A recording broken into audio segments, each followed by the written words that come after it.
You, कैसे हो आप सब? आई होप आप अच्छे ही होंगे। तो चलिए अपना जो प्रेपोजिशन का टॉपिक चल रहा था उसको कंटिन्यू करते हुए आज कुछ और सेंटेंसेस को देखेंगे। तो चलिए सबसे पहले टॉपिक का नाम डाल लें, प्रेपोजिशन।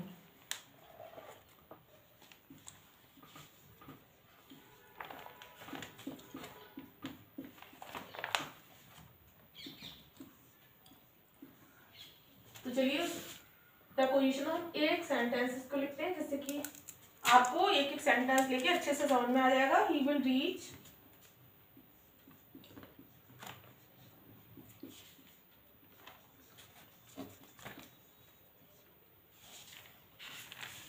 at 6 PM।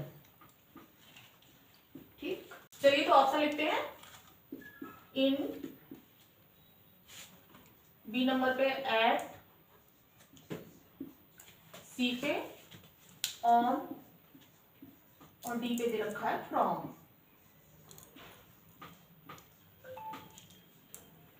सेंटेंस क्या रखा है? He will reach fill in the blanks at 6 PM। अब इसमें क्या आएगा, तो पहले तो इसको समझ लीजिए कि कहां पर क्या आता है। वही जब डेफिनेट टाइम दे रखा होता है तो प्रेपोजिशन कौन सी आएगी, डेफिनेट डे होता है तो कौन सी आएगी। तो चलिए इसको पहले समझ लो आप कि डेफिनेट डे दे रखा हो तो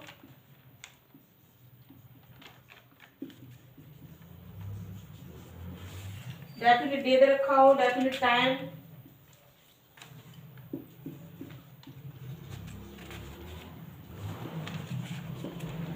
definite week, definite month, definite year, ठीक है, डेफिनेट लोकेशन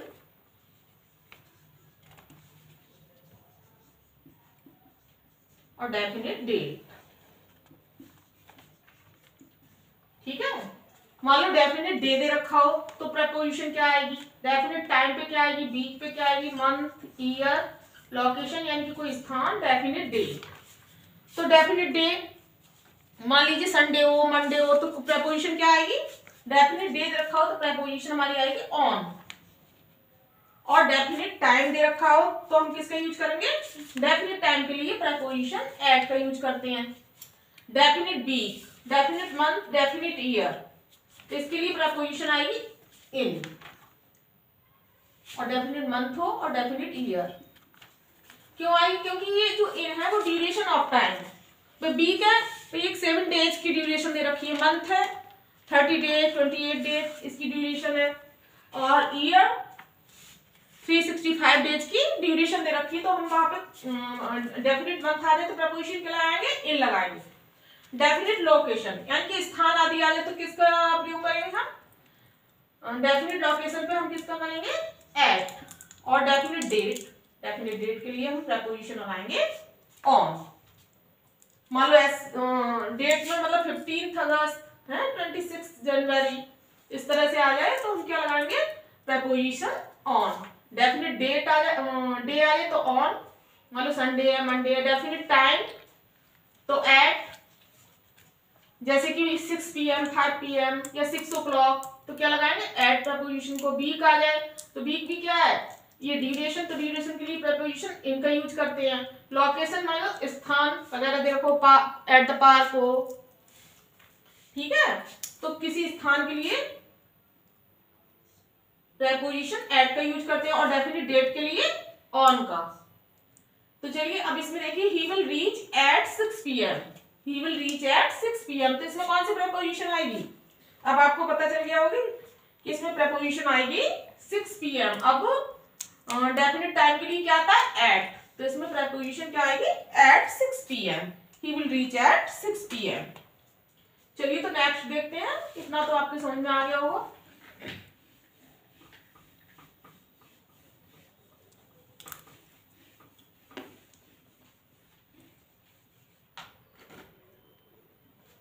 सेकेंड नंबर पे हमने एक सेंटेंस लिया, I shall return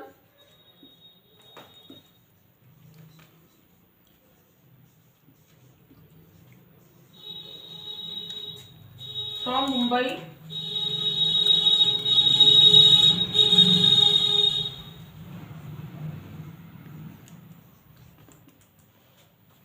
from Mumbai, I shall return from Mumbai a month, यहाँ पे ब्लैंक दे रखा है a month, I shall return from Mumbai a month, I shall return मैं वापस आऊंगा फ्रॉम मुंबई, मुंबई से ए मंथ मतलब एक महीने के अंत तक। तो महीने के अंत, एक महीने के अंत तक, तो अंत तक के लिए क्या आएगा प्रपोजिशन इन ए मंथ, एक महीने के अंत तक मतलब।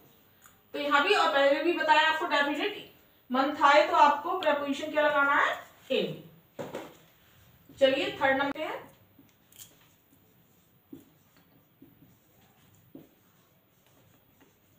माई birthday is fill in the blanks June,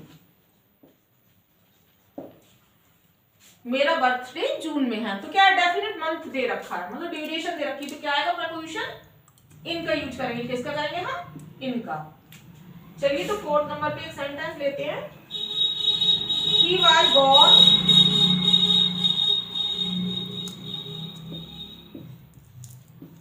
fill in the blanks 1 जनवरी, 1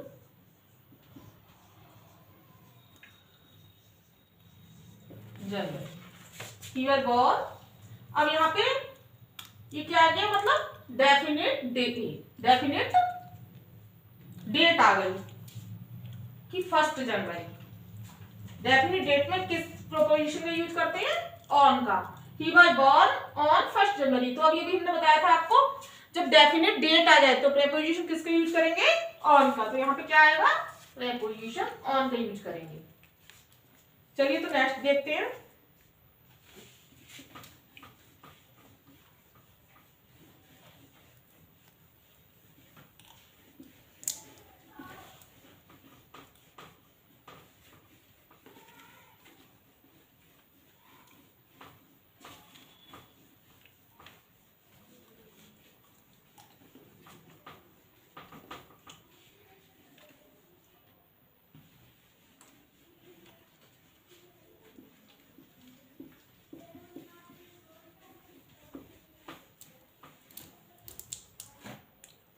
थर्ड नंबर पे हमने एक सेंटेंस लिया, माई ब्रदर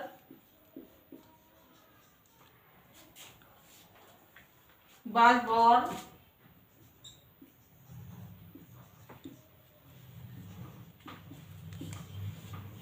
1990, मेरे भाई का जन्म कब हुआ था 1990 में। तो माई ब्रदर वाज बोर्न, अब 1990 क्या आ गया ईयर, भाई एक ड्यूरेशन आ गया ईयर। तो हम यहाँ पे ईयर के लिए किस प्रपोजिशन का यूज करेंगे इनका। ईयर है, मंथ है, वीक है, मतलब एक ड्यूरेशन दे रखी हो 7 डेज की वीक में आती है और मंथ में 30 डेज की ड्यूरेशन। ऐसी ईयर के लिए हमने किसका बताया इनका, क्योंकि इनको हम ड्यूरेशन के लिए हम प्रयोग कर सकते हैं किसका प्रपोजिशन का इनका। निश्चित समय अंतराल के लिए हम, भाई जब निश्चित समय अंतराल के बारे में बताया जा रहा हो तो हम किसका यूज करेंगे प्रपोजिशन इनका। तो चलिए 6 नंबर पे देखते हैं, 6 नंबर पे हमारा सेंटेंस है, आई यूजुअली स्टडी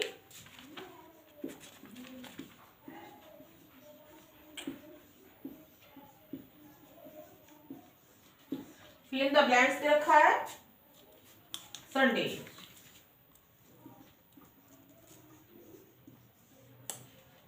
ठीक है, I usually Sunday studies blank Sundays. तो अब यहाँ पे क्या दे रखा है डेफिनेट डे। तो डेफिनेट डे के लिए अभी भी हमने आपको बताया प्रपोजिशन किसका यूज करेंगे डेफिनेट डे के लिए ऑन का। चलिए तो 2 सेंटेंस इसी से रिलेटेड और लेते हैं, वी मेट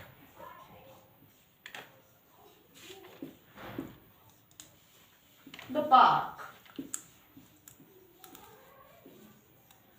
तो ये भी हमने आपको बता चुके हैं कि डेफिनेट जब प्लेस आ जाए मतलब डेफिनेट स्थान के लिए जो प्रेपोजिशन आता है वो क्या आता है at, we met at the park. इस तरह से ये राइट हो जाएगा।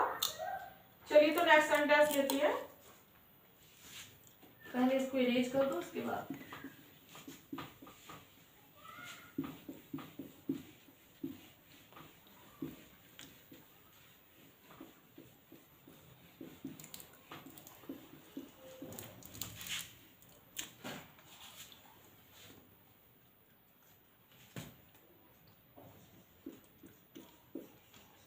The book is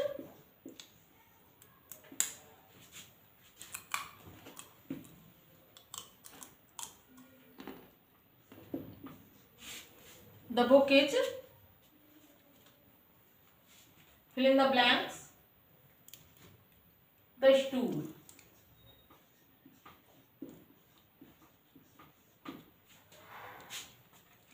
The book is और fill in the blanks दे रखा है the stool.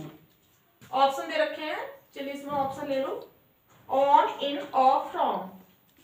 On, in, off, from. ठीक है. The book is, the stool. अब ये आपको पता होना चाहिए, तो पहले इसको समझ लीजिए. वैसे कल भी हमने आपको इसके बारे में बताया, लेकिन फिर भी एक बार और समझ लीजिए.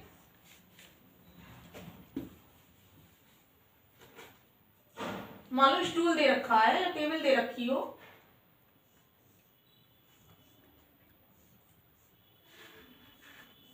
और इस पे कोई बुक रखी हो. ठीक है, क्या रखी हो? बुक. और वो भी क्या कर रही हो? टच कर रही हो. तो हम प्रेपोजिशन किसका यूज करेंगे? ऑन का. स्टूल पे या टेबल को ऊपर क्या रखी हो? बुक. तो क्या मतलब किसी चीज के ऊपर कोई वस्तु रखी हो, कैसे कर रही हो? टच कर रही हो. तो हम प्रेपोजिशन ऑन का यूज करते हैं. और यदि टेबल के अंदर मतलब कोई चूहा बैठा है या कोई चीज है टेबल के अंदर, मान लो बॉल है, और भौतिक रूप से मतलब टच नहीं कर रही है, फिजिकली नीचे है. किसके नीचे है? फिजिकली तो टेबल के नीचे, लेकिन इसको टेबल को टच नहीं कर रही है, तो हम प्रेपोजिशन किसका यूज करेंगे? अंडर का. मान लो बेड के नीचे चूहा है, तो प्रेपोजिशन क्या आएगी? अंडर का यूज करेंगे.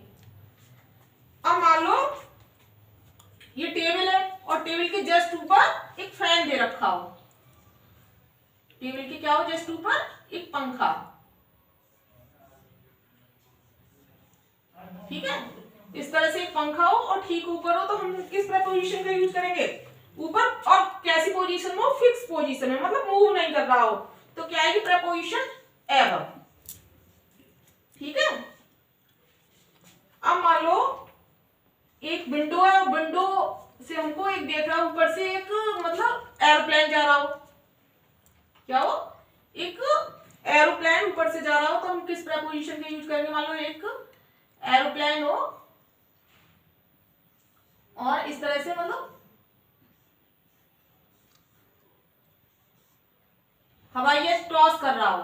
क्या हो? हवाई जहाज क्रॉस हो रहा हो, तो हम कौन सी प्रपोजिशन की यूज करेंगे? ओवर का, मतलब मोशन की स्थिति में. ठीक है. फिक्स पोजीशन में हमने जब मूव नहीं हो रहा है तो किसका यूज किया? एबव का. और ओवर का कब करेंगे? जब जो एरोप्लेन है वो इधर से दूसरी तरफ को जा रहा है, मतलब मोशन कर रहा है, गति में है, तो किसका यूज करेंगे? ओवर का. तो अगर टेबल के ऊपर कोई चीज रखी हो तो ऑन, वो भी टच कर रही हो. अंडर मतलब टच नहीं कर रही, फिजिकली नीचे है, तो अंडर का. एबव जस्ट ऊपर. और कैसी? फिक्स पोजीशन में है, तो हमने किस प्रेपोजिशन का यूज किया? एबव का. और ऊपर कोई एरोप्लेन जा रहा हो तो हम किसका करेंगे? ओवर का. तो ये तो आपको समझ में आ गए. तो चलिए इससे रिलेटेड एक दो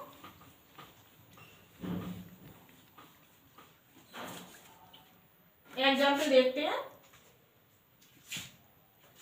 द बुक इज, अब क्या इसमें आएगा? तो समझ में आ गया. The book is on the stool. चलिए तो नेक्स्ट देखते हैं 9 नंबर पे. 9 नंबर पे एक सेंटेंस है हमारा, the cat it, the cat hid. ठीक है. The table.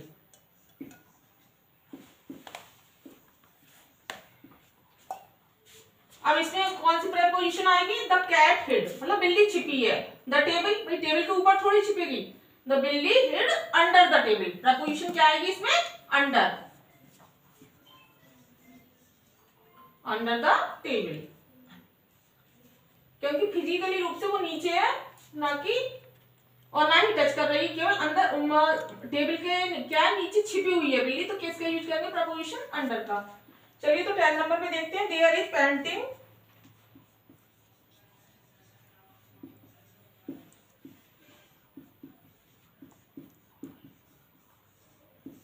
Fill in the blank दे रखा है द सोफा।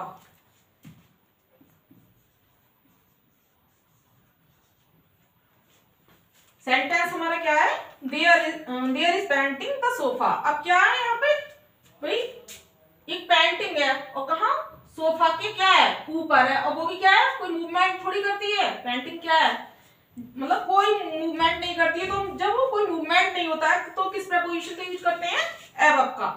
जब कोई मूवमेंट नहीं हो मतलब फिक्स पोजीशन पे हमारे ऊपर हो तो किस प्रीपोजिशन का यूज करेंगे, एबव का। और जब मोशन में हो तो किसका करेंगे, ओवर का। तो यहाँ पे क्या आएगा, there is painting above the sofa, क्योंकि कोई मूवमेंट नहीं हो रहा है। अब चलिए एक और सेंटेंस इसी से रिलेटेड लेते हैं। द एरोप्लेन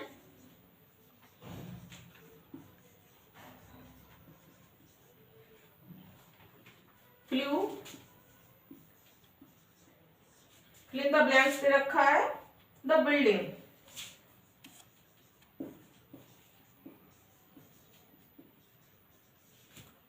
ठीक है,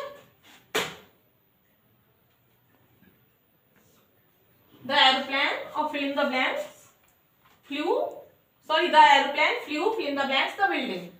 हवाई जहाज बिल्डिंग के ऊपर से उड़ा। तो यहाँ पे जो प्रेपोजिशन आएगी, ये एरोप्लेन किसमें है, मोशन में, मूवमेंट कर रहा है, तो यहाँ पे हम किस प्रेपोजिशन का यूज करेंगे, ओवर का। ठीक है, अब मान लो आपको ये वाला भी समझ में आ गया। द बुक इज टच कर रही है, टेबल के ऊपर है, ऑन। द कैट हिट मतलब टेबल के नीचे छुपी हुई है, अंडर। और पेंटिंग सोफा के ठीक ऊपर है, मतलब नो मूवमेंट, कोई मूवमेंट नहीं कर रही, तो एबव। ऐसे ही the aeroplane flew over the building, building के ऊपर उड़ा है, तो क्या है, ओवर का यूज करेंगे। ये किसमें, एरोप्लेन क्या मूवमेंट कर रहा है। चलिए तो नेक्स्ट देखते हैं।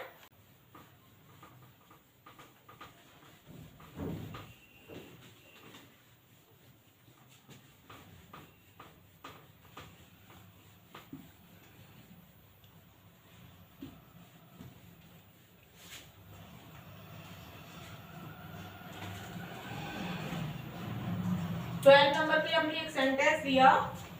सेंटेंस हमारा the cat is sleeping.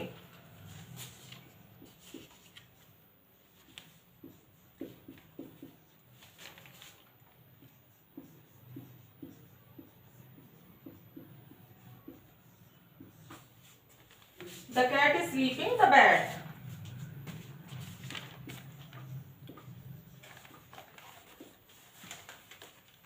The cat is sleeping the bed. अब इसमें कौन सी प्रपोजिशन आएगी, तो प्रपोजिशन कौन सी इसमें यूज करोगे आप, भाई बिल्ली सो रही है कहाँ, द बेड, तो बेड के ऊपर सो रही है और टच भी कर रही है, बेड को टच करके तो सोएगी। तो इसमें प्रपोजिशन क्या आएगी, इसमें आएगा the cat is sleeping on the bed. तो चलिए 13 नंबर पे देखते हैं। 13 नंबर पे हमने लिया the sun is directly.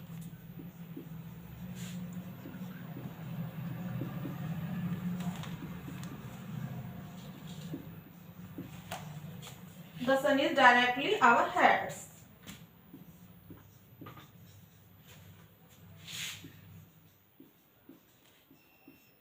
Sentence हमारा क्या है, the sun is directly our heads.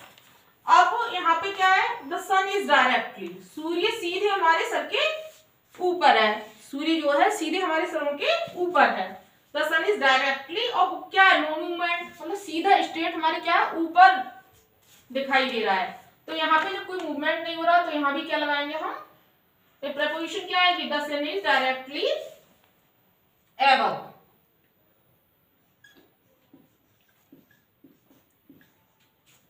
ठीक है, तो कोई भी चीज मतलब फिक्स पोजीशन में हो, हमारे सर के ऊपर हो, तो किसका यूज करते हैं हम, एबव का। चलिए तो 14 नंबर पे देखते हैं। My shoes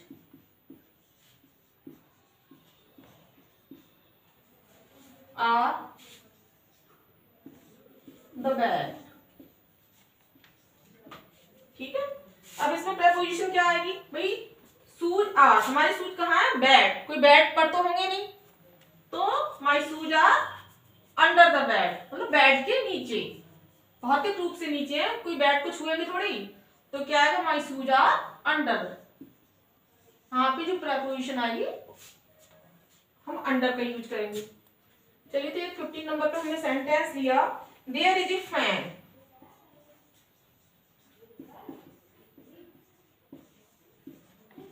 fill in the blank, my head। ठीक है, देयर इज ए फैन, एक फैन है माई हेड, मेरे सिर के ऊपर। अब ये भी आपको समझ में आ रहा होगा कि जब फैन फिक्स पोजीशन में है, कोई मूवमेंट नहीं कर रहा है और सीधे हमारे ऊपर है, तो क्या होगा यहाँ पे, जब नो मूवमेंट होता है तो क्या होगा, प्रेपोजिशन क्या आएगी यहाँ पे, एबव। तो आपको एबव और अंडर और ओवर जो प्रेपोजिशन है वो आपको अच्छे से समझ में आ गई। तो चलिए आगे देखते हैं।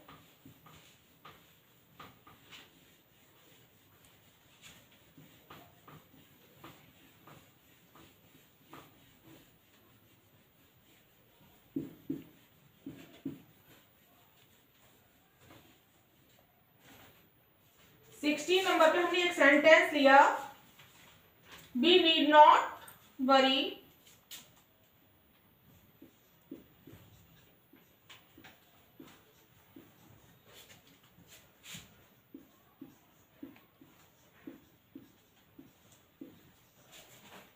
we need not worry now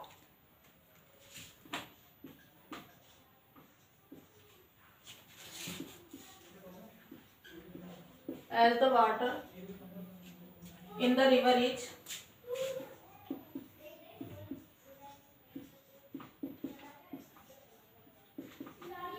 fill in the blank, the danger level, the danger level. ठीक है, अब इसमें जो ऑप्शन दे रखे हैं वो क्या दे रखे हैं, बिलो, अंडर,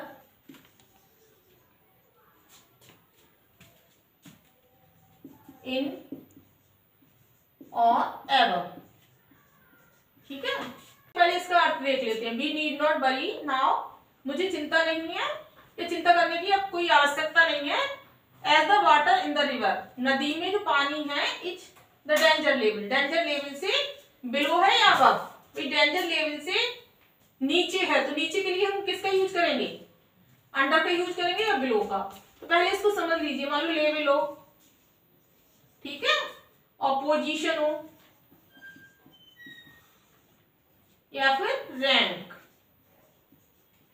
लेवल दे रखा हो, पोजीशन दे रखा हो या फिर रैंक दे रखी हो। रैंक मींस क्या, स्तर। तो हमारी पोजीशन तुमसे नीचे है, तो हम किसका यूज करेंगे यहाँ पे, नीचे के लेवल में नीचे होने के अर्थ में किसका यूज करेंगे, बिलो का। ठीक है, और किसी की पोजीशन में, मतलब मेरी पोजीशन तुमसे ऊंची है, तो कब क्या करेंगे हम, एबव के लिए, इसमें ऊपर होने के लिए एबव का यूज करेंगे। मतलब स्तर नीचे और स्तर ऊपर, लेवल हमारा ऊपर है और लेवल हमारा नीचे है, तो हम किसका करेंगे, ऊपर है तो एबव का और नीचे है तो बिलो का। यहाँ पर हम नीचे के अर्थ में अंडर जो प्रेपोजिशन है उसका यूज नहीं करेंगे। मतलब लेवल है, पोजीशन है, रैंक, मतलब रैंक हमारी नीचे है तो बिलो, रैंक हमारी ऊपर है तो एबव। यहाँ पे हम अंडर का यूज नहीं करेंगे। तो इसमें देखिए, we need not worry now, हमें अब चिंता करने की आवश्यकता नहीं है। एज क्योंकि the water in the river, नदी में जो पानी है, इज द डेंजर लेवल, मतलब डेंजर लेवल से क्या है, बिलो, नीचे है। यहाँ पे अंडर नहीं आएगा क्योंकि लेवल के लिए जो प्रेपोजिशन यूज करते हैं वो हम किसका करते हैं, बिलो का।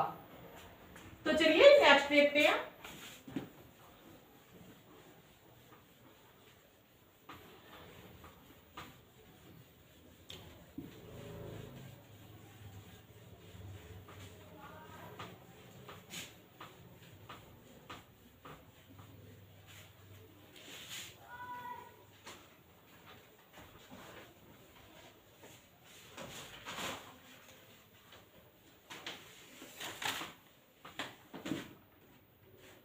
चलिए, तो अब 17 नंबर पे देखते हैं। 17 नंबर पे देयर इज ए रूफ,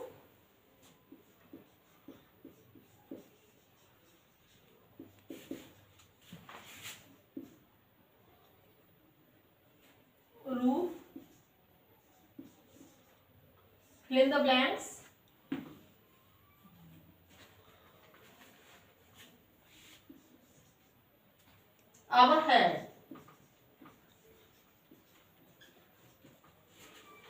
एक और सेंटेंस ले लीजिए 18 नंबर पे, स्प्रेड द सीड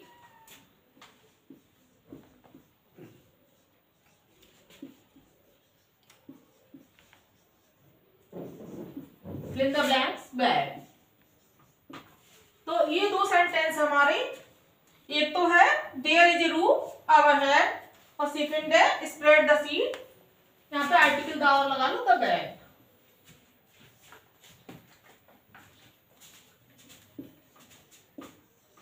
तो ये दो सेंटेंस हमारे there is a roof our head और 18 नंबर पे जो सेंटेंस दे रखा है spread the seed the bag. तो यहाँ पे जो छत है वो हमारे सर के ऊपर है और spread the seed the bed, मतलब जो सीट है वो बेड पर फैला दो या बेड पे बिछा दो या ढक दो। तो जब कवरिंग के अर्थ में मतलब ये क्या कर रहे हैं, आवरण या कवरिंग, मतलब कवर कर रहे हैं, हम क्या कर रहे हैं, कवर। तो आवरण या कवरिंग के अर्थ में जो प्रपोजिशन लगाते हैं वो क्या लगाते हैं हम, ओवर। जब भी ढकने की सेंस में बात हो किसी भी चीज को, मतलब बेड को हम क्या कर रहे हैं, ढक रहे हैं। छत क्या है, हमारे सर के ऊपर ढकी हुई है, तो हम कवरिंग के अर्थ में, भाई जब सेंस किसका आ रहा हो, कवरिंग का, तो क्या प्रपोजिशन आएगी, ओवर। यहाँ पे हम एवर का नहीं यूज करेंगे, किसका यूज करेंगे, ओवर का। There is a roof over our head और spread the seed over the bed. तो ये दोनों आपको समझ में आ गई होंगी कि जब भी ढकने के सेंस में बात हो तो हम प्रपोजिशन किसका यूज करेंगे, ओवर का। चलिए तो नेक्स्ट देखते हैं।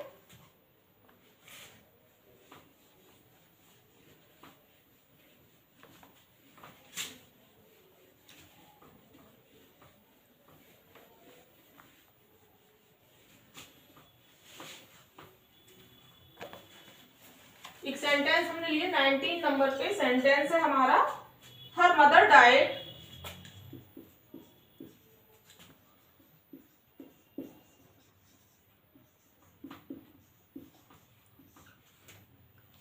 Heart attack, heart attack,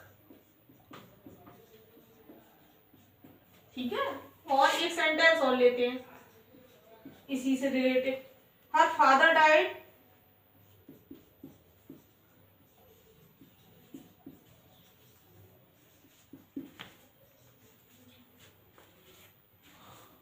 A road accident, a road accident. Sentence हमारा 19 क्या है, her mother died fill in the blanks heart attack, और 20 नंबर पे दे रखा है her father died a road accident.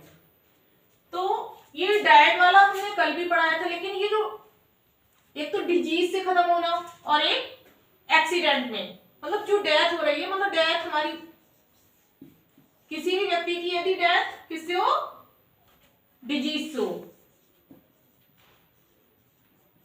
और एक व्यक्ति की जो मृत्यु हो वो एक्सीडेंट से हो,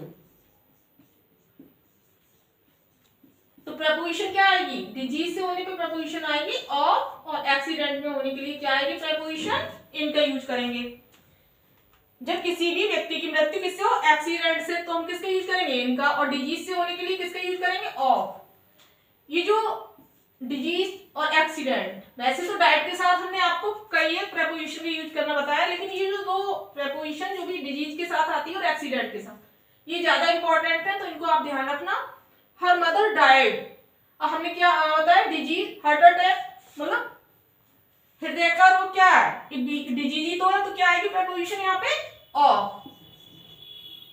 उसकी माँ हार्ट अटैक से खत्म हो गई।